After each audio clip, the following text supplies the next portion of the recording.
નમસ્કાર, કેમ છો બાળ દોસ્તો? આપણી આ અનિલ જ્ઞાન મંદિરની યુટ્યુબ ચેનલમાં આપનું સ્વાગત છે.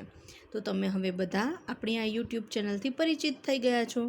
તો આપણા આ વિડીયોને બને એટલો લાઈક કરો અને શેર કરો, જેથી કરીને બીજા બાળકો પણ આમાંથી અભ્યાસ છે કરી શકે.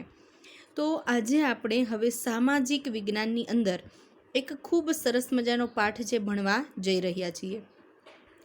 તો કે આપણે જે દેશની અંદર વસવાટ કરીએ છીએ એ દેશની અંદરના રીત રિવાજો, ધર્મ, ભાષા, પોશાક એ બધાથી આપણે પરિચિત હોઈશું. તો તમને બધાને ખબર છે કે આપણે ક્યાં વસવાટ કરીએ છીએ? તો તમે લોકો કહેશો કે પૃથ્વી પર. તો કે એ બધું બરોબર છે, પરંતુ પૃથ્વી પર આવેલા એવા કયા દેશમાં આપણે વસવાટ કરીએ છીએ? તો તમે કહેશો ભારત દેશની અંદર. તો કે આપણો ભારત દેશ છે એ કેવો દેશ છે? તો કે બિન સાંપ્રદાયિક દેશ છે. તો કે બિન સાંપ્રદાયિક દેશ છે કેવી રીતે બન્યો? તો કે ભારતની અંદર રહેલી વિવિધતાને કારણે. તો આજે જ આપણે એવો એક સરસ મજાનો પાઠ છે ભણવા જઈ રહ્યા છે, વિવિધતામાં એકતા. તો કે આપણે પાઠ 14 વિવિધતામાં એકતા છે ભણવા જઈ રહ્યા છે. તો સૌપ્રથમ આપણે વિવિધતાની સમજ મેળવીશું. તો કે વિવિધતા એટલે શું? તો કે આપણો દેશ છે એ વિવિધતા ધરાવતો દેશ છે, કે જેની અંદર ધર્મ, ભાષા, જાતિ અને આર્થિક અસમાનતાની સાથે સાથે વિવિધતા ધરાવતો આપણો દેશ આખા વિશ્વની અંદર પોતાની એક આગવી અને અલગ ઓળખ છે ધરાવે છે. તો કે આપણા ખોરાક, તહેવાર, રીત રિવાજો અને પોશાક ઉપરાંત સમાજ જીવનની અંદર પણ આપણને ભિન્નતા જોવા મળે છે. આપણા દેશમાં એકતા અને સમાનતા માટે આપણે શું કરી શકીએ છીએ એ વિશે આપણે અહીંયા સમજ મેળવવાની છે. તો કે આપણે એક જ જગ્યાએ જ્યારે વસવાટ કરીએ છીએ તો કે એની આસપાસના વાતાવરણમાં આપણને ઘણા બધા ધર્મના લોકો સાથે આપણે સુમેળભર્યો સંબંધ હોય છે. તો કે એ બધા વિવિધ ધર્મના હોવા છતાં પણ આપણા મિત્ર હોય છે. એવી રીતે આપણે જ્યારે શાળાની અંદર ભણીએ છીએ ત્યારે એક જ ક્લાસની અંદર તો કે ઘણા બધા ધર્મના લોકો છે એકી સાથે ભણે છે. તો કે એ બધા જ આપણાથી અલગ પડતા હોવા છતાં પણ એ આપણા મિત્રો છે. તો કે આ છે આપણી આગવી વિશેષતા, એટલે કે વિવિધતામાં એકતા. તો કે ભારતના લોકોમાં જેટલી વિવિધતા છે એટલી બીજી વિવિધતા ભાગ્યે જ કોઈ બીજા દેશની અંદર જોવા મળતી હશે. તો કે ભારતના જે લોકો છે એ જે વિવિધતા ધરાવે છે એ વિશ્વનો કોઈ ભાગ્ય જેવો દેશ હશે જે વિવિધતા ધરાવતો હશે. તો કે વિવિધતાઓને કારણે જ ભારત છે એક ઉપખંડ બની ગયો છે. તો કે ભારત છે એની આગવી શૈલીને કારણે જ ભારત વિશ્વનો એક અલગ તરી આવતો ઉપખંડ છે બની ગયો છે. તો કે આપણા દેશમાં આપણે કાશ્મીરથી લઈને કન્યાકુમારી એટલે ઉત્તરથી લઈને દક્ષિણ સુધી અને પશ્ચિમથી લઈને પૂર્વ સુધી, એટલે કે કાશ્મીરથી લઈને કન્યાકુમારી સુધી અને ગુજરાતથી લઈને અરુણાચલ પ્રદેશ સુધી. તો કે આપણે આ બધા જની અંદર આખા ભારતની અંદર બધાના રૂપ રંગો, પોશાક, ધર્મ, ભાષા, ખાનપાન વગેરેમાં આપણને ભિન્નતાઓ છે જોવા મળે છે. તો કે દરેક પ્રાંતની અંદર જશો તો બધા જ વ્યક્તિઓ છે એના ધર્મો, એના રીત રિવાજો, એની માન્યતાઓ અને પોશાક પણ આપણને અલગ અલગ એટલે કે વિવિધતા જોવા મળશે. તો કે આ આપણે વિવિધતાની સમજ મેળવી. તો કે ત્યારબાદ આપણે જોઈશું તો કે ધર્મ. તો કે ધર્મ છે એ દરેક વ્યક્તિને સૌથી મહત્ત્વનું અંગ છે. તો કે આપણા દેશની અંદર વિવિધ ધર્મમાં આસ્થા ધરાવતા લોકો વસે છે. એટલે કે આપણા દેશની અંદર ઘણા ખરા એવા ધર્મ છે કે દરેક લોકો એની પર આસ્થા રાખી પોતાનું જીવન છે ગુજારે છે. હિન્દુ, ઇસ્લામ, ખ્રિસ્તી, શીખ, બૌદ્ધ, જરથોસ્તી અને યહૂદી ધર્મ પાળતા લોકો પણ એક સાથે હળીમળીને રહે છે. તો કે અહીંયા ધર્મની અંદર ભિન્નતા હોવા છતાં પણ બધા ધર્મનું આચરણ છે સમાન રીતે કરે છે. બધા શુભ આશય સાથે દેશની અંદર બધા જ ધર્મો છે એને સરખું મહત્ત્વ છે આપવામાં આવે છે. તો કે કોઈ પણ ધર્મ છે એને ઉચ્ચ કે નીચ માનવામાં આવતો નથી. દરેક ધર્મને પોતાના ધર્મ જેટલું જ માન અને સન્માન છે આપવામાં આવે છે. તો કે જેવી રીતે ધર્મ અલગ છે એવી રીતે ભાષાઓ પણ વિવિધ પ્રકારની આપણે અહીંયા બોલવામાં આવે છે. તો કે તમને એમાંથી પ્રશ્ન પણ પૂછાઈ શકે કે આપણા દેશમાં કયા કયા ધર્મ પાળતી પ્રજા છે વસવાટ કરે છે. તો કે તમે ધર્મનો જે મુદ્દો છે એ પરથી તમે જવાબ આપી શકો કે આપણા દેશમાં હિન્દુ, ઇસ્લામ, ખ્રિસ્તી, શીખ, બૌદ્ધ, જરથોસ્તી અને યહૂદી ધર્મ પાળતી પ્રજા છે વસવાટ કરે છે. તો કે ત્યારબાદ આપણે આગળ ભણીશું ભાષા. તો કે આપણા દેશમાં વિવિધ ધર્મની જેમ વિવિધ ભાષાઓ પણ બોલાય છે. તો કે આપણા દેશની અંદર હિન્દી, અંગ્રેજી, ગુજરાતી, બંગાળી, પંજાબી, તમિલ, તેલુગુ, કન્નડ, મલયાલમ, ઉડિયા અને કોંકણી જેવી ભાષાઓ પણ બોલાય છે. તો કે આ દરેક ભાષામાંની અંદર ભિન્નતા હોવા છતાં પણ દેશમાં આપણને એકતા અને દેશની એકતાને જાળવી રાખવા માટે આ ભાષાની જે વિવિધતા છે એ ખૂબ જ મહત્વતા ધરાવે છે. તમને એવો પ્રશ્ન પૂછવામાં આવે કે આપણા દેશમાં કઈ કઈ પ્રકારની ભાષાઓ બોલાય છે, તો તમે ભાષાના મુદ્દા પરથી આ જે વિવિધ ભાષાઓ આપી છે એ તમે કહી શકો છો. તો કે જેવી રીતે ધર્મ, ભાષા, તો કે ધર્મ અને ભાષા બાદ આપણી સૌથી મહત્વનો મુદ્દો આવે છે સંસ્કૃતિ. તો કે કોઈ પણ દેશની ઓળખ છે એની સાંસ્કૃતિક દ્રષ્ટિએ થાય છે. તો કે આપણા દેશની અંદર ધર્મ અને ભાષામાં ભિન્નતા હોવા છતાં પણ આપણી સંસ્કૃતિ છે એ બહોળા પ્રમાણમાં જોવા મળે છે, ખૂબ જ મોટા પ્રમાણની અંદર જોવા મળે છે. વિવિધ પ્રદેશ કે રાજ્યમાં સાંસ્કૃતિક વિવિધતા આપણે સરળતાથી જોઈ શકાય છે. એવું નથી કે માત્ર આપણા એક જ દેશની અંદર, પરંતુ વિવિધ દેશોની અંદર પણ પોતાની સંસ્કૃતિનું એટલું જ આગવું મહત્ત્વ છે રહેલું છે. જેવી રીતે આપણે વિવિધ પર્વ પણ મનાવીએ છીએ સાંસ્કૃતિક દ્રષ્ટિએ. તો કે દિવાળી છે, મકર સંક્રાંતિ, હોળી, દશેરા, શિવરાત્રિ, ગણેશ ચતુર્થી, ઈદ, નાતાલ, અષાઢી બીજ, મોહરમ, બુદ્ધ જયંતિ, મહાવીર જયંતિ, ઓણમ, પતેતી, વૈશાખી. તો કે વિવિધ ધર્મના લોકો છે પોતાના ધર્મ અનુસાર પોતાના તહેવારો પણ એટલા જ ઉજવે છે. તો કે જુદા જુદા ભાગોમાં વસતા લોકો છે સાથે હળીમળી અને પોતાના તહેવારો છે ઉજવે છે.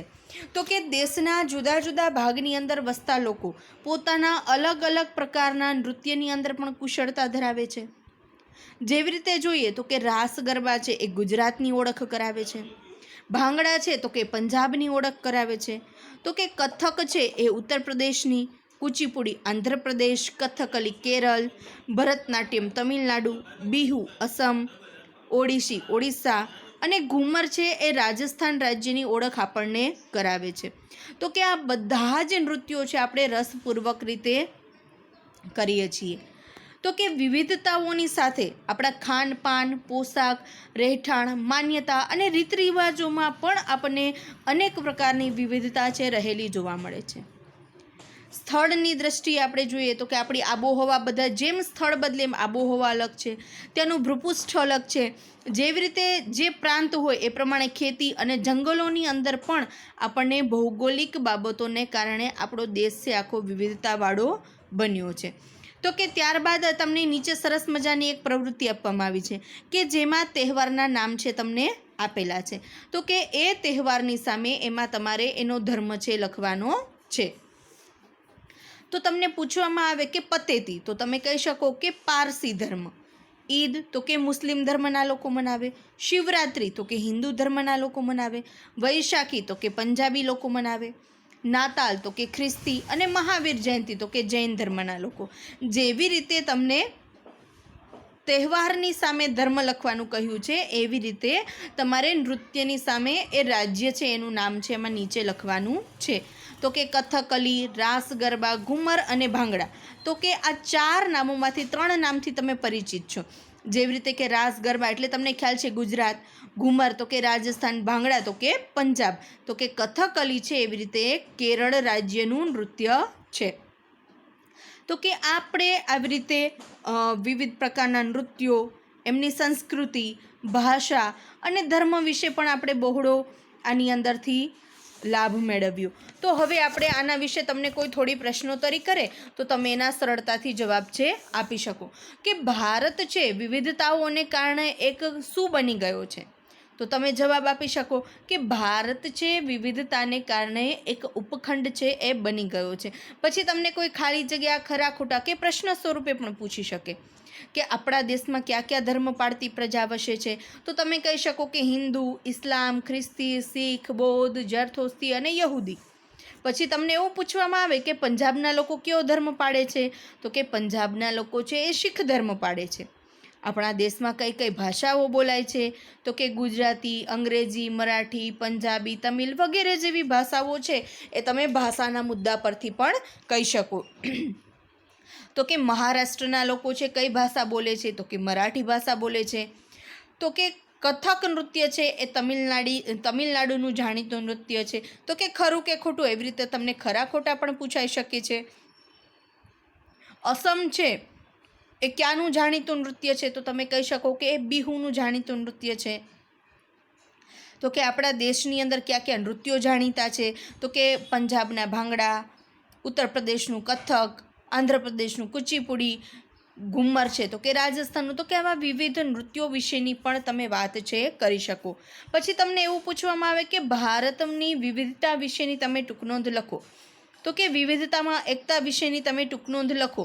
તો તમે લખી શકો કે ભારતમાં વિવિધતા ધરાવતો દેશ છે, વિવિધ ધર્મ વિશે, એની ખોરાક, રીત રિવાજ, માન્યતા, પોશાક, આબોહવા, ભૂપૃષ્ઠ, તો કે આ બધા વિશેની વાત છે તમે આ ટૂંકનોંધમાં લખી શકો. વિવિધ ધર્મો છે, એના નૃત્યો છે, એ બધી જ માહિતી આ ટૂંકનોંધની અંદર તમે સાંકળી લેવામાં આવે છે. તો કે ત્યારબાદ હવે આપણે ભણવાનું છે વિવિધતામાં એકતા. તો કે વિવિધતામાં જે એકતા છે એ ભારતીય સંસ્કૃતિ વિશ્વની પ્રાચીનતમ સંસ્કૃતિઓમાંની એક છે. તમને એવો પ્રશ્ન પૂછવામાં આવે કે વિશ્વની પ્રાચીનતમ સંસ્કૃતિમાંની એક સંસ્કૃતિ છે એ કયા દેશને લાગુ પડે છે, તો તમને માત્ર એક જ દેશ યાદ આવશે, તો કે એ છે ભારત દેશ. તો કે ભારતીય જે સંસ્કૃતિ છે એ વિશ્વની પ્રાચીનતમ અને જૂનામાં જૂની સંસ્કૃતિ છે. તો કે આપણા દેશની જે પ્રજા છે એના પોશાક, ખોરાક, રહેઠાણ, ધર્મ, ભાષા, રીત રિવાજ, તહેવારો વગેરે અનેક બાબતથી ભિન્નતા જોવા મળે છે. તો કે જેવી રીતે પ્રાંત બદલાતો જાય એવી રીતે આ દરેક વસ્તુ છે બદલાતી જાય. દેશવાસીઓમાં ભાવાત્મક એકતા છે જોવા મળે છે. તો કે એ લાગણી છે આપણા એકબીજા પ્રત્યેની જોવા મળે છે. તો કે વિવિધતામાં એકતા એ આપણી સંસ્કૃતિની આગવી વિશિષ્ટતા છે. તો કે જુદા જુદા ધર્મો, ભાષાઓ તથા જાતિના લોકો છે પોતાના રાષ્ટ્ર માટે પ્રેમ, સન્માન અને દેશ માટે પોતાની જે ત્યાગની ભાવના છે તથા તાદાત્મ્યની જે લાગણીઓ છે એ સમાન રૂપે અનુભવે છે અને એને આપણે રાષ્ટ્રીય એકતા કહીએ છીએ. કે જે પોતાના દેશ માટે અઢળક પ્રેમ, એમને માટે સન્માન અને કાંઈક કરી છૂટવાની જે ભાવના છે એ દરેક વ્યક્તિમાં જો સમાનપણે અનુભવવામાં આવે તો એને જ આપણે સાચી રાષ્ટ્રીય એકતા છે કહેવામાં આવે છે. તો કે રાષ્ટ્રીય એકતાથી રાષ્ટ્રનો આર્થિક, સામાજિક અને ઔદ્યોગિક ક્ષેત્રે વિકાસ થાય છે. જો તમે હંમેશા સંગઠિત બનીને રહો તો આ બધા જ દ્વારા આપણે આપણા રાષ્ટ્રનો વિકાસ છે સરળતાથી કરી શકીએ છીએ. તો કે વિવિધતાઓની વચ્ચે પણ લોકો શાંતિ, સલામતી અને સમૃદ્ધિ પ્રાપ્ત કરે છે. જેથી ડૉક્ટર રાધાકૃષ્ણને કહ્યું છે કે જો આપણે આપણા રાષ્ટ્રના એક રૂપમાં જીવિત રહેવું હશે તો આપણે આપણી રાષ્ટ્રીય એકતાની આવશ્યકતા છે એનો સ્વીકાર કરવો જ પડશે. કે જો આપણે એક જ રાષ્ટ્રના હિતમાં જીવવું હશે, આપણું જે રાષ્ટ્ર છે એને મજબૂત બનાવવું હશે, તો આપણે આપણું જે રાષ્ટ્ર છે એને એના હિતની અંદર જીવવું જ પડશે. તો કે એનું જતન છે કરવું જ પડશે. આઝાદીની લડતની અંદર દેશવાસીઓએ જે પોતાનો રાષ્ટ્રપ્રેમ બતાવ્યો છે, જે પોતાના દેશ પ્રત્યેની સમર્પણની ભાવના બતાવી છે, તો કે એના કારણે જ રાષ્ટ્રીય એકતાના આપણે દર્શન છે કરવામાં આવી રહ્યા છે. તો કે વિવિધતામાં એકતા એ આપણા દેશની એક આગવી વિશેષતા છે. તો કે આની અંદર પછી તમને નીચે એવું કહે છે કે વિચારો. તો કે રવિન્દ્રનાથ ટાગોર રચિત આપણું રાષ્ટ્રગીત તો કે ભારતની એકતાની અભિવ્યક્તિ કરે છે.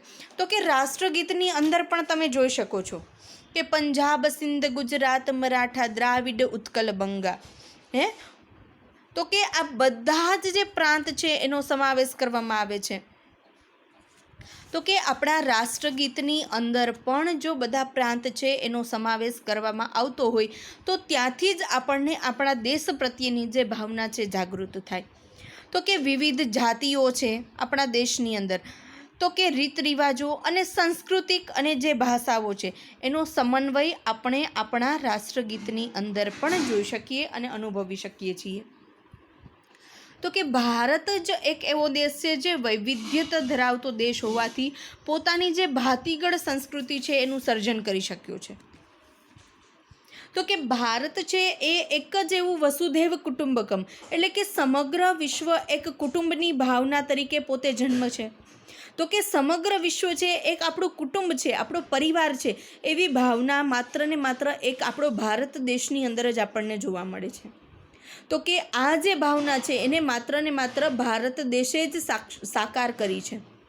તો કે ભારત છે એ ધાર્મિક સહિષ્ણુતા અને સર્વધર્મ સંભાવનાનો પ્રસાર વિશ્વમાં કર્યો છે. તો કે જે ધાર્મિક સહિષ્ણુતા છે તો કે અરસપરસ જે ધર્મ પ્રત્યેની ભાવના છે અને ભાઈચારો છે એ આપણે આખા વિશ્વની અંદર એનો એક દાખલો પૂરો પાડ્યો છે. તો કે ભારત છે એ બિનસાંપ્રદાયિક દેશ છે.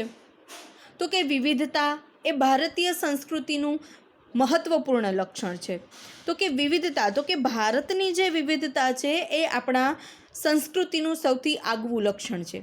આપણા દેશમાં ધર્મો છે, સંપ્રદાયો છે, તો કે ધર્મના પણ અલગ અલગ સંપ્રદાયો છે, જ્ઞાતિઓ છે, ભાષાઓ છે અને ઉત્સવોનું પણ આપણા દેશની અંદર સંમિશ્રણ આપણને જોવા મળે છે. તો કે આપણા દેશની અંદર ડગલે ને પગલે ધર્મની સાથે સાથે આપણે ડગલે ને પગલે આપણે ઉત્સવો પણ એટલા જ મનાવીએ છીએ. તો કે ભારતના લોકો સહ અસ્તિત્વની ભાવનાથી પોતાનું જીવન જીવે છે. તો કે પોતાનું જેટલું અસ્તિત્વ છે એટલું બીજાનું પણ અસ્તિત્વ હોવું જોઈએ એવી સહ અસ્તિત્વની ભાવનાથી આપણે ભારત દેશના લોકો છે પોતાનું જીવન જીવે છે. તો કે ભારતીય પ્રજાએ આપણી વિવિધતાનું સંવર્ધન અને જતન કર્યું છે જે અદ્વિતીય છે. તો કે જે આપણી ભારતીય સંસ્કૃતિને જાળવી રાખવાનું જે આપણી પ્રજા કાર્ય કરે છે એ બી વિશ્વની અંદર તમને બીજી કોઈ જોડ છે મળી શકશે નહીં. તો તમે હવે જે વિવિધતામાં એકતાવાળો ટોપિક ભણ્યા એમાંથી તમને કોઈ થોડા ઘણા પ્રશ્ન કરે તો તમને આવડવા જ જોઈએ. જેમ કે તમને કોઈ પ્રશ્ન પૂછવામાં આવે કે ભારતની સંસ્કૃતિની આગવી વિશેષતા કઈ છે, તો તમે કહી શકો કે ભાઈ વિવિધતામાં એકતા એ ભારતીય સંસ્કૃતિની એક આગવી વિશેષતા છે. તો કે રાષ્ટ્રીય એકતા કોને કહેવાય? તો કે જેવી રીતે જુદા જુદા ધર્મો, ભાષા અને જાતિના લોકો છે એની વચ્ચે પ્રેમ અને સન્માન કે જે દેશને ત્યાગ માટેની જે ભાવના છે, જે લાગણી છે, જે બધામાં એક સમાન અનુભવવામાં આવે એને આપણે રાષ્ટ્રીય એકતા છે કહીએ છીએ. તો કે રાષ્ટ્રીય એકતાથી કયા કયા ક્ષેત્રમાં વિકાસ થાય છે? તો કે આર્થિક, સામાજિક અને ઔદ્યોગિક ક્ષેત્રે છે વિકાસ થાય છે. તો કે ડૉક્ટર રાધાકૃષ્ણને રાષ્ટ્રીય એકતા વિશે આપણે શી વાત કરી છે? તો કે ડૉક્ટર રાધાકૃષ્ણને આપણે કહ્યું છે કે જો આપણે એક રાષ્ટ્રના રૂપમાં જીવિત રહેશું તો જ આપણે સૌએ રાષ્ટ્રીય એકતાની આવશ્યકતા છે સ્વીકારવી જ પડશે. તો કે આવી રીતે આપણે આની અંદર આવા વિવિધ પ્રશ્નોત્તરી દ્વારા પણ આપણે આ ટોપિક છે સરળતાથી સમજી શકીએ કે આપણું રાષ્ટ્રગીત છે કોણે લખેલું છે? તો કે રવિન્દ્રનાથ ટાગોરે. તો કે વસુધૈવ કુટુંબકમ એટલે શું? તો કે સમગ્ર વિશ્વ એક કુટુંબની જે ભાવના છે એને આપણે વસુધૈવ કુટુંબકમ કહીએ છીએ. તો કે સ્વતંત્રતાની લડાઈમાં દેશવાસીઓએ કઈ રીતે રાષ્ટ્રીય એકતાના દર્શન કરાવ્યા? તો કે દેશવાસીઓએ લડતની સાથે સાથે રાષ્ટ્રપ્રેમ અને સમર્પણની ભાવના થકી છે રાષ્ટ્રીય એકતાના દર્શન છે કરાવ્યા. તો કે આવી રીતે આપણે વિવિધ પ્રશ્નો દ્વારા પણ આપણે આ મુદ્દો છે સરળતાથી સમજી શકીએ છીએ. ત્યારબાદ આપણે ભણીશું વિવિધતા અને સમાનતાના પ્રયાસો. તો કે વિવિધતા અને સમાનતાના પ્રયાસો એટલે શું? તો કે આપણા દેશની અંદર અનેક પ્રકારની વિવિધતા જોવા મળે છે. તો કે આપણા પાઠનું નામ જ છે વિવિધતામાં એકતા, એટલે કે આપણો દેશ છે સંપૂર્ણપણે વિવિધતા ભરેલો છે. એટલે આપણો દેશમાં અનેક પ્રકારની વિવિધતા છે જોવા મળે છે. તો કે આ કારણે ક્યારેક વિવિધતાને લીધે આપણે ભેદભાવ પણ જોવા મળ્યા છે. તો કે જેટલા સારા પાસા છે એવા થોડા ઘણા મહદ અંશે થોડા નબળા પાસા પણ આવતા હોય છે. તો કે દેશની અંદર અમીર ગરીબ, છોકરા છોકરી, સાક્ષર નિરક્ષર, શહેરી ગ્રામીણ અને જ્ઞાતિ આધારિત ભેદભાવ પણ આપણને જોવા મળે છે. એટલે કે કોઈ ગરીબ તો કોઈ પૈસાદાર, છોકરા અને છોકરીઓ, કોઈ ભણેલા અને અભણ, ગામડા અને શહેરના લોકોમાં જ્ઞાતિ આધારિત આપણને ભેદભાવ છે એ જોવા મળી રહ્યા છે. તો કે જ્યારે સમાજની રચના થઈ, પ્રારંભિક સમાજ રચનામાં વ્યવસાય આધારિત વર્ણ વ્યવસ્થા હતી. દાખલા તરીકે આપણે જોઈએ તો કે દરજી છે તો એ દરજી કામ કરે, કપડાં સીવે. સોની છે તો એ સોની કામ જ કરે. લુહાર છે તો કે એવી રીતે લોખંડનું જ કામ કરે. તો કે કુંભાર છે તો કે માટલા જ ઘડવાનું કામ કરે. તો કે બ્રાહ્મણ છે તો કે એ વિધિ વિધાન જ કરે. તો કે પહેલાંના સમયની જે સમાજ રચના હતી એ વર્ણ વ્યવસ્થા આધારિત હતી. તો કે કેટલાક સમુદાયોને કારણે આર્થિક અને સામાજિક રીતે પછાત રહી જવા પામ્યા. તો કે જે લોકોએ પોતાની માન્યતા છે એને જડ રીતે અપનાવી રાખી, તો કે એ લોકો છે ધીરે ધીરે આર્થિક અને સામાજિક દ્રષ્ટિએ પણ થોડા પછાત થયા. આથી જ્ઞાતિ આધારિત આપણા સમાજની અંદર ભેદભાવો છે ઉદ્ભવવા લાગ્યા. તો કે ઘણું કરીને આપણે જોઈએ તો કે સાક્ષર લોકો છે એની આવક વધુ પ્રાપ્ત કરવા લાગ્યા. તો કે જે લોકો ભણેલા અને થોડા સમજદાર હતા એ લોકો છે પોતાની આર્થિક દ્રષ્ટિએ તો કે તેઓ સદ્ધર બનવા લાગ્યા. જ્યારે જે ઓછું ભણેલા હતા, એનું નિરક્ષર હતા, કે જેનું જીવન ધોરણ છે ધીરે ધીરે કેવું થતું ગયું તો કે નીચું થતું ગયું. તો કે એક વર્ગ જ્યારે ઊંચો આવે છે તો બીજો વર્ગ છે થોડો આપણને નીચો જતો લાગે છે. તો કે સમાજમાં તેઓ પોતાનું મોભાનું સ્થાન ધરાવે છે. તો કે જે લોકો ઉચ્ચ કક્ષા ધરાવે છે એનું સમાજની અંદર પણ પોતાનું આગવું સ્થાન છે. તો કે આવી રીતે સાક્ષર અને નિરક્ષર વ્યક્તિ વચ્ચેના ભેદભાવ ઊભા થવા લાગ્યા. તો કે આપણો દેશ છે ગામડાનો બનેલો છે. શું કામે? તો કે આપણો દેશ છે સૌથી વધારે ખેતી પ્રધાન દેશ છે. તો કે સૌથી વધારે ખેતી કરતો, ઉત્પાદન કરતો દેશ છે. એટલે નાના નાના ગામડાઓના સમૂહમાંથી જ આપણો દેશ છે ઉદ્ભવ પામ્યો છે. દેશમાં ગ્રામીણ લોકોની સંખ્યા સૌથી વધુ છે, એટલે કે શહેરી લોકોના પ્રમાણની તુલનામાં ઓછું છે. એટલે કે શું કહે છે કે ગામડાના લોકો શહેરની તુલનામાં સૌથી વધારે છે. તો કે ગ્રામીણ અને શહેરી લોકોનું જે જીવન ધોરણ છે એની અંદર પણ આપણને તફાવતો અને ભેદભાવો ઊભા થયા. દેશની આઝાદી પછી દેશના બંધારણમાં તમામ લોકો છે એને સમાન અધિકાર, સ્થાન અને અસ્પૃશ્યતા નાબૂદ છે કરી દેવામાં આવી. એટલે કે ગામડામાં હોય કે શહેરમાં હોય, છોકરો હોય કે છોકરી હોય, અમીર હોય કે ગરીબ હોય, તો કે આ બધા જ જે લોકો છે એને સમાન અધિકારો છે આપવામાં આવ્યા. તો કે સમાનતાના અધિકારથી સૌએ રાષ્ટ્રમાં સમાન તક, ન્યાય અને સમાન દરજ્જો છે એ પ્રાપ્ત થવા લાગ્યો. મફત અને ફરજિયાત શિક્ષણનો અધિકાર આવ્યો, કે દરેક વ્યક્તિ છે ઓછામાં ઓછું 1 થી 8 ધોરણનું શિક્ષણ છે મફત અને ફરજિયાત સરકાર દ્વારા એમને ભણાવવામાં આવ્યા. જેથી કરીને ધીરે ધીરે લોકો છે સાક્ષર તરફ બન્યા. તો કે સૌ સમાન પ્રાથમિક શિક્ષણની તકો એને મળવા લાગી. લોકોના સામૂહિક વિકાસ માટે ગ્રામ્યની અંદર સડકો, પ્રાથમિક આરોગ્ય કેન્દ્રો, વીજળી અને પીવાના પાણીની સુવિધાઓ, એટલે કે પાયાની જે મુખ્ય સુવિધાઓ છે સરકારે વધારી. તો કે ગામડાની અંદર જે કાચા રસ્તાઓ તેની જગ્યાએ પાકા રસ્તાઓ બનવા લાગ્યા. તો કે આરોગ્ય કેન્દ્રો, તો કે નાની મોટી બીમારીઓની જે સારવાર છે એ નજીકના આરોગ્ય કેન્દ્રમાંથી મળી રહે એની પણ સરકારે વ્યવસ્થા કરી. તો કે આખા દિવસની એને પૂરતી વીજળી મળી રહે અને પીવાનું પાણી એને દૂર સુધી લેવા ન જવું પડે એની પણ સરકારે ધીરે ધીરે વ્યવસ્થા વધારી છે. તો કે લોકો પોતાના ધર્મનું પણ પાલન કરે અને પોતાની ભાષા બોલી શકે અને પોતાના તહેવારો પણ ઉજવી શકે એ પ્રકારની સ્વતંત્રતા મળવાને કારણે આઝાદી પછીના વર્ષો છે એની અંદર ભેદભાવ છે નામશેષ થઈ રહ્યા હતા.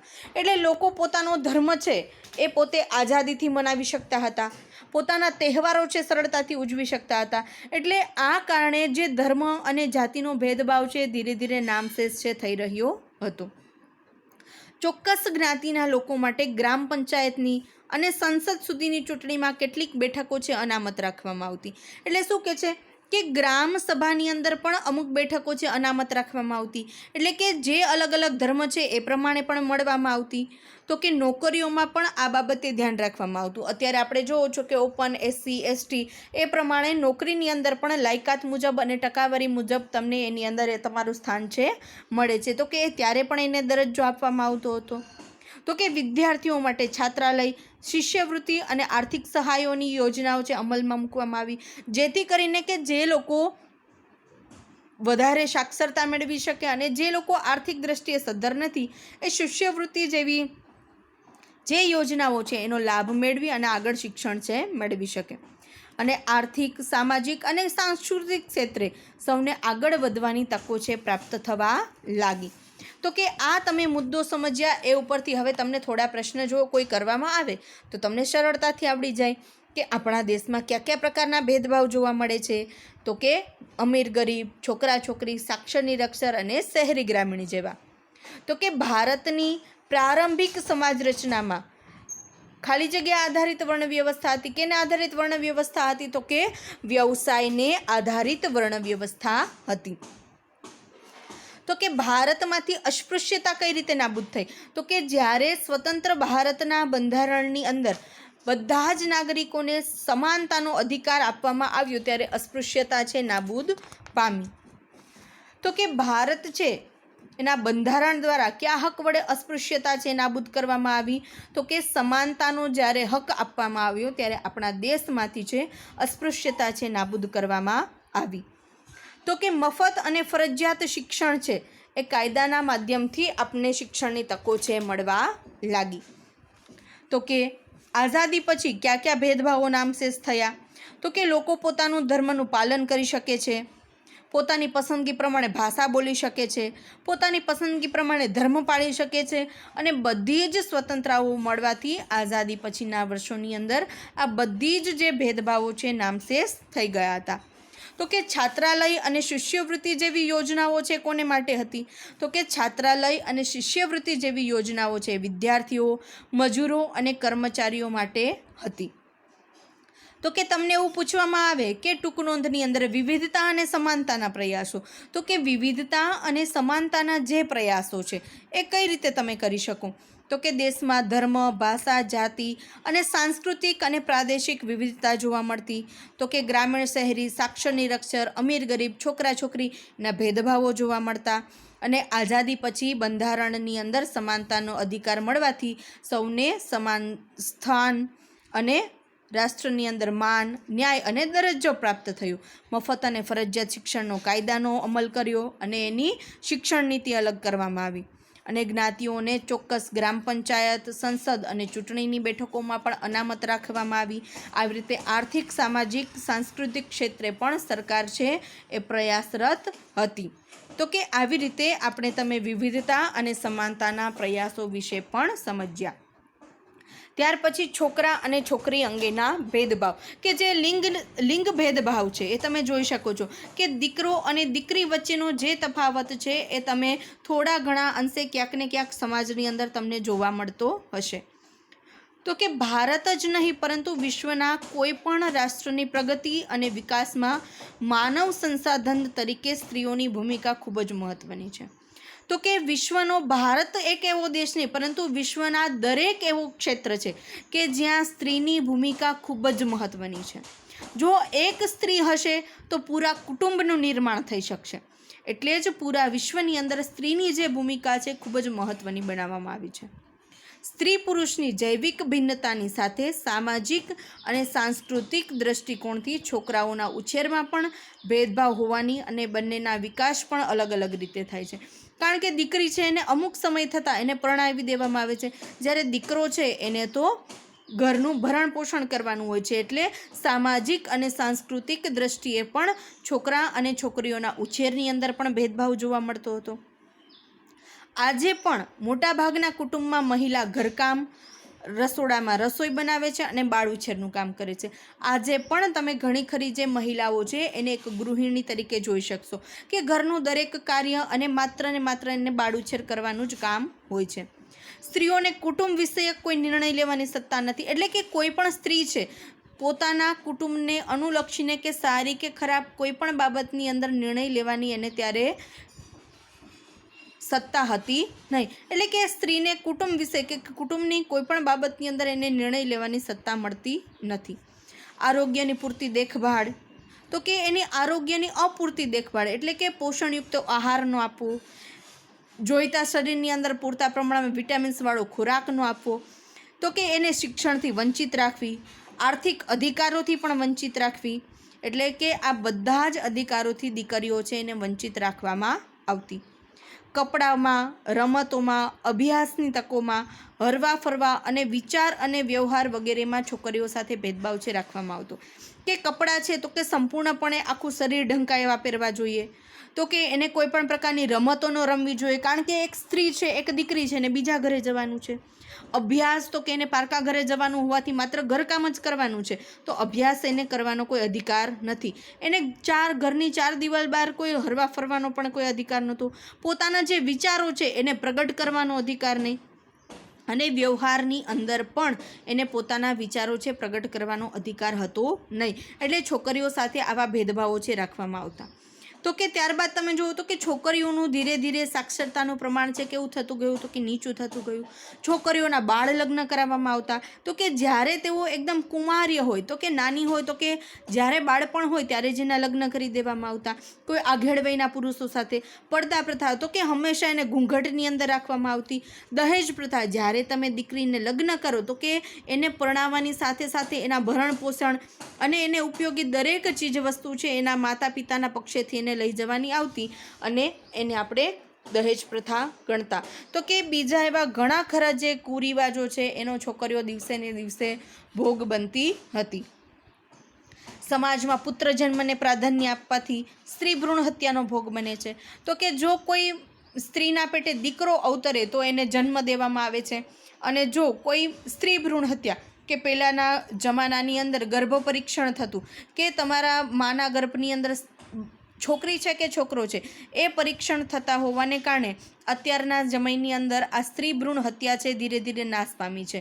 તો કે ગર્ભ પરીક્ષણ છે બંધ થયું છે. તો કે માના ગર્ભની અંદર દીકરો છે કે દીકરી છે એની સાબિતી પણ ડૉક્ટરો દ્વારા થતી હતી. તો કે ગવર્મેન્ટ દ્વારા ધીરે ધીરે આ સ્ત્રી ભ્રૂણ હત્યા છે એનો નાશ કરવામાં આવ્યો. તો કે જો માના ગર્ભની અંદર કોઈ છોકરી વિકાસ પામી રહી હોય તો એને માના પેટની અંદર જ મારી નાખવામાં આવતી, એટલે એ બાળકી છે સ્ત્રી ભ્રૂણ હત્યાનો ભોગ બનતી. વિવિધ ક્ષેત્રોમાં મહિલાઓનું અલ્પ પ્રમાણમાં અને સ્ત્રી પુરુષ ભેદભાવ છે એ સ્પષ્ટપણે જોવા મળતો. તો કે ઘણા ખરા એવા વિષયો હતા કે જ્યાં એનું અલ્પ પ્રમાણની અંદર જ સ્ત્રીઓ છે એનું મહત્ત્વ આપવામાં આવતું. જો કે સમાજમાં જાગૃતિ અને શિક્ષણનો વ્યાપ વધતા સાથે સાથે આ ભેદભાવો પણ ભૂસાતા ગયા. ત્યારબાદ આપણે જોઈએ છીએ તો કે સ્ત્રી પ્રત્યેના ભેદભાવ દૂર થાય તે માટેના પ્રયાસો. તો કે 1992ની અંદર રાષ્ટ્રીય મહિલા આયોગની રચના કરવામાં આવી. ગરીબ મહિલાઓ છે એને સહેલાઈથી ન્યાય મળી રહે એ માટે નારી અદાલતો છે એની સ્થાપના કરવામાં આવી.